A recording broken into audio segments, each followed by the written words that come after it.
এই যে গ্রামের বাড়িতে আইসা শ্বশুর বাড়িতে গরুর চারিয়ে দিতেছি। মানে গরুর ওই যে বিকালবেলা একটা খাবার দেয় না, কুড়া ভুসি এগুলা দিয়েছি।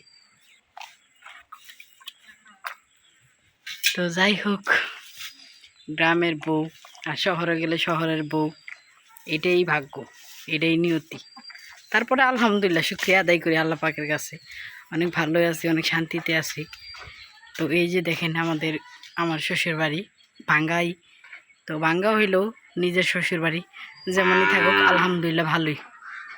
মানুষের মতো গপ্প দিতে পারি না যে আমার শ্বশুর বাড়ি দালান আছে, কোটা আছে, এই সেই আছে। মিথ্যা কথা বলার কি দরকার, যা আছে তা নিয়েই আলহামদুলিল্লাহ, বুঝছেন। আল্লাহ পাক যা দিছে এতে নিয়েই সন্তুষ্ট থাকেন। বেশি বেশি বড় বড় কথা বলেন না মানুষের মতো, তাইলে দেখেন উপরে উঠতেও সময় লাগে না, নিচে নামতেও সময় লাগে না, ঠিক আছে। তো এই যে হইলো আরেকটা গরু, আর ওই যে আমার ননাসের মেয়ে। তো যাই হোক, সবাই ভালো থাকবেন, সুস্থ থাকবেন, আর আমার ব্লগ ভিডিওটা সবাই দেখবেন। সবাইকে অনুরোধ করলাম, ধন্যবাদ।